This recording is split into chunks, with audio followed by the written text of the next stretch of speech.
Profit Mohammad सल्लल्लाहु अलैहि वसल्लम ने हज़रत आयशा सिद्दीक़ा रज़ियल्लाहु ताला अन्हा से निकाह क्यों फरमाया है। ये बहुत सारे एतराज़ात आज सोशल मीडिया पर किए जाते हैं, लेकिन मैंने पहले वाली वीडियो में बताया नबी पाक ने पहला निकाह हज़रत आयशा से नहीं फरमाया, बल्कि हज़रत खदीजतुल कुबरा रज़ियल्लाहु ताला अन्हा से किया है। और वो ऐसी औरत थी जो आपसे उम्र में 15 साल बड़ी थी, जिनकी उम्र 40 साल थी, और प्रॉफिट मोहम्मद सल्लल्लाहु अलैहि वसल्लम की उम्र मात्र 25 साल की है और उनकी उम्र 40 साल है। तो वो 15 साल बड़ी थी, 2 शोहरों से वो बेवा थी, उनके 2 शोहरों का पहले इंतकाल हो चुका था। ऐसे हालात में, ऐसे वक्त में नबी पाक ने उनसे निकाह फरमाया है। लोग एतराज़ किया करते हैं प्रॉफिट सल्लल्लाहु अलैहि वसल्लम की ज़ात पर, वो पहले उनको पढ़ें।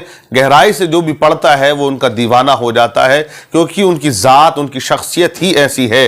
तो हुजूर ने जो पहला निकाह किया 40 साल की बेवा से किया। आप में से आज कोई ऐसा बंदा नहीं है कि कोई ये कहे कि मैं बेवा से निकाह करूंगा, शादी करूंगा, विवाह करूंगा। वो किसी भी समाज का हो, हिंदू समाज का हो, ईसाई का हो, सिख का हो, किसी भी मजहब का मानने वाला हो, आज नौजवान जब 25 साल का होता है उसकी दुनिया अलग हो जाती है और एक ख्यालात की दुनिया में वो खो जाता है। और उसकी ज़बान पे ये होती है कि लड़की सबसे बेस्ट होनी चाहिए, खूबसूरत होनी चाहिए, और उसके बाप के पास दौलत भी होनी चाहिए, ताकि वो जहेज़ के नाम पर मुझे बहुत सारा माल भी दे, दौलत दे, और तमाम मुझे बैंक बैलेंस के लिए मेरे अकाउंट में पैसा भी डाल दे।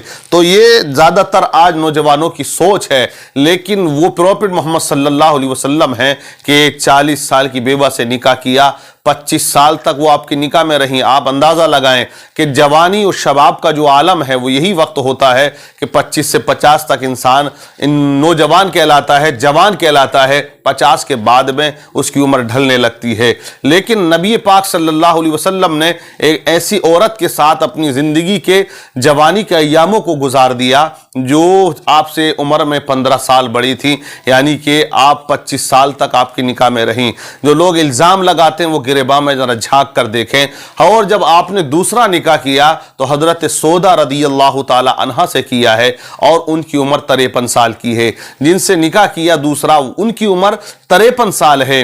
हुजूर नबी पाक की उम्र 50 से ऊपर तजावुज़ कर चुकी है। और ऐसी औरत जो बेवा थी, जिनका कोई सहारा नहीं था, हुजूर ने उनसे निकाह किया और सहारा बने और उनको अपने घर में लाके उन्हें इज्जत और अज़मत की चादर अता फरमाई है। तो ये प्रॉफिट मोहम्मद सल्लल्लाहु अलैहि वसल्लम का अखलाक है कि आपकी 10 बीवियां ऐसी थीं जिनका कोई सहारा नहीं, या तो उनके शोहर का इंतकाल हो चुका था या उनके शोहरों ने उनको तलाक दे दिया था। जब उनका कोई सहारा नहीं, मुआशरे में खराबी इतनी है कि बेवाओं को मनहूस कहते थे, कोई इज्जत और कदर की नज़र से उनको देखा नहीं करते थे, लोग उनसे दूर रहा करते थे, उनकी इज्जतों को तार तार करने की हम वक्त वो कोशिश किया करते थे। लेकिन ये प्रॉफिट मोहम्मद सल्लल्लाहु अलैहि वसल्लम हैं कि इन्होंने औरतों को इज्जत का मकाम अता किया। जब बेटियों को जिंदा दफन कर दिया जाता था तब कोई पुरसान हाल नहीं था, तब प्रॉफिट मोहम्मद सल्लल्लाहु अलैहि वसल्लम ने कहा था अपनी बेटी फातिमा को, ये मेरे जिगर का टुकड़ा है। आज आप कहें जिगर का टुकड़ा, मैं कहूं और कोई कहे, दुनिया के लोग कहें कि मेरी बेटी मेरे लिए मेरे जिगर का टुकड़ा है, ये कोई बड़ी बात नहीं है। उस वक्त पैगंबर ने कहा था कि फातिमा मेरे जिगर का टुकड़ा है, जिस वक्त लोग लड़कियों को मनहूस समझते थे, जिंदा दफन कर दिया जाता था।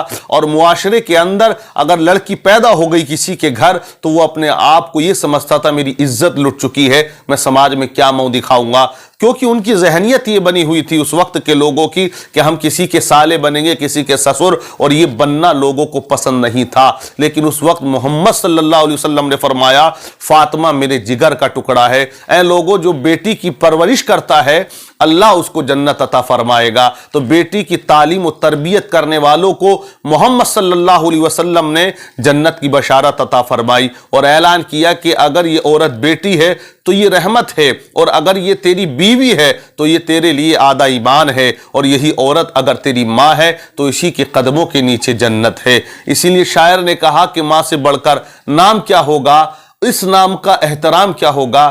جس کے قدموں کے نیچے جنت ہے اس کے سر کا مقام کیا ہوگا؟ تو عورتوں کو عزت و عظمت کی چادریں عطا کی ہیں پروفٹ محمد صلی اللہ علیہ وسلم نے۔ آج ایک نعرہ لگایا جاتا ہے بیٹی بڑھاؤ بیٹی پڑھاؤ، بیٹی بڑھاؤ بیٹی پڑھاؤ، لیکن یہ نعرہ سب سے پہلے 1400 سال پہلے مکے کی سرزمین پر پروفٹ محمد صلی اللہ علیہ وسلم نے دیا ہے، کسی اور نے نہیں دیا ہے۔ اور بھی آپ زمانے کے حالات کو دیکھیں گے تو پتہ چلے گا۔ تو محمد صلی اللہ علیہ وسلم پر انگشت نمائی کرنے والے پہلے خود اپنی گریباں میں جھانکیں، ان کی سیرت کو پڑھیں اور ان کی زندگی کو اپنی نگاہوں کے سامنے رکھیں کہ کس طرح سے پروفٹ صلی اللہ علیہ وسلم نے نکاح کیے، کیوں کیے، وجہ کیا تھی۔ تو یہ بہت سارے ریجن اور بہت سی سماجی وجہ بھی رہی۔ سماجی وجہ یہ تھی کہ اس وقت کے عرب قبائلوں کا دستور یہ ہوا کرتا تھا، اگر ان کی بیٹی سے کوئی نکاح کر لے، شادی کر لے، اور وہ ان کے یہاں کا جب داماد بن جاتا تو وہ اس کی بڑی ہیلپ کرتے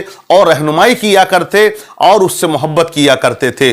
حضور نے کچھ ایسی عورتیں تھیں جن کے قبیلے بہت زیادہ بڑے تھے، لیکن حضور نے جب ان سے نکاح کیا تو ان قبیلوں والوں نے آپ سے محبت کرنا شروع کی، اور محبت کا رزلٹ یہ نکلا کہ وہ کلمہ پڑھ کے مسلمان ہو جاتے ہیں۔ آپ دیکھیں حضرت ام حبیبہ رضی اللہ تعالی عنہا، یہ حضرت ابو سفیان کی بیٹی ہیں، اور تاریخ شہادت دیتی ہے حضرت ابو سفیان جب کلمہ نہیں پڑھے تھے، مسلمان نہیں ہوئے تھے، وہ کس طرح اسلام کی مخالفت کیا کرتے تھے اور اسلام کو مٹانے کی وہ رات و دن کوشش کیا کرتے تھے۔ یہ حضرت ابو سفیان ہی تو تھے جو جنگ خندق کے موقع پر ایک لشکر لے کر گئے تھے مدینے کو مٹانے کے لیے۔ ابو سفیان اس وقت سرداری کر رہے تھے اور ان کی سرپرستی میں، انہی کی سپہ سالاری میں یہ لشکر مدینہ المنورہ کے قریب پہنچا تھا اور صحابہ اکرام نے وہ خندق کھودی تھی۔ لیکن جب حضرت ام حبیبہ سے حضور نبی پاک نے نکاح کیا تو ان کی دشمنی میں کمی آ جاتی ہے، اور رزلٹ یہ نکل کے آتا ہے کہ حضرت ابو سفیان فتح مکہ کے موقع پر کلمہ پڑھ کے مسلمان ہو جاتے ہیں۔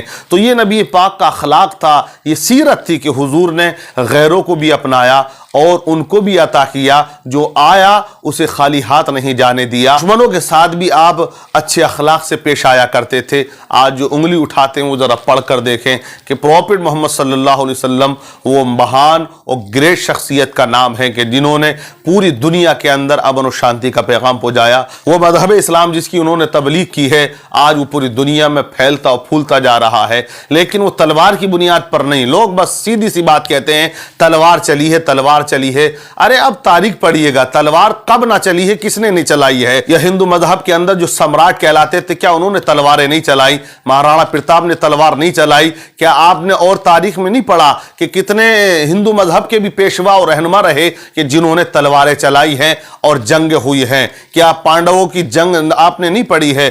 بہت سی جنگیں ہوتی ہیں، لیکن الزام صرف اسلام پہ دیا جاتا ہے۔ دیکھیے آج ایک قانون ہے، ایک یونٹی ہے پوری دنیا کی، عدالتیں ہیں، جج بیٹھے ہوئے ہیں، قانون بنے ہوئے ہیں، لیکن پہلا ایسا کوئی قانون نہیں ہوتا تھا۔ جس کے پاس بل ہوتا تھا وہی بلوان ہوتا تھا، جس کے پاس لشکر اور تلواریں اسلحہ ہوتا تھا وہ جدھر چاہتا تھا وہ قبضہ کر لیا کرتا تھا۔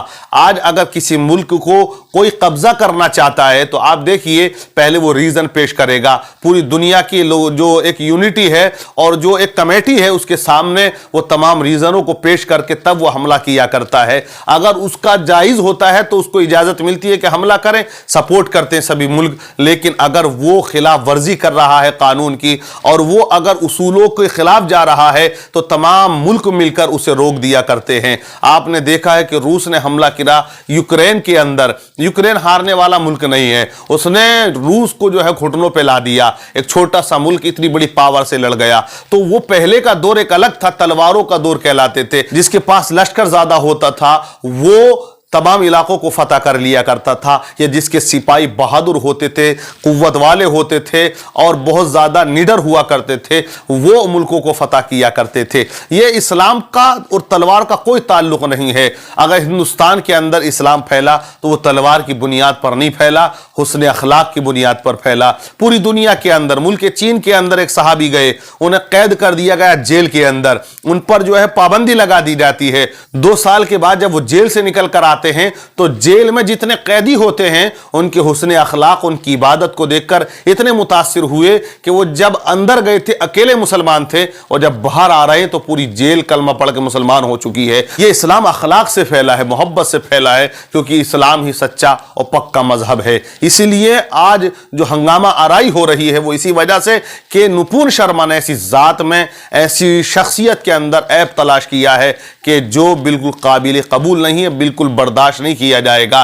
इसलिए गवर्नमेंट ऑफ इंडिया से गुजारिश है, तमाम मुसलमानों की हंगामा आराई भी हो रही है, एहतजाज भी हो रहे हैं और गुजारिशें भी की जा रही हैं, आवेदन भी दिए जा रहे हैं, अपील भी की जा रही है। लेकिन आखिर क्या वजह है, क्यों आखिरकार मोदी सरकार सोई हुई है और सिर्फ 2 लोगों को जेल की सलाखों के पीछे नहीं डाल रही है? हम कहेंगे कि मोदी सरकार को चाहिए कि नुपुर शर्मा और जिंदल को फौरन जो है वो जेल की सलाखों के बीच डाल देना चाहिए।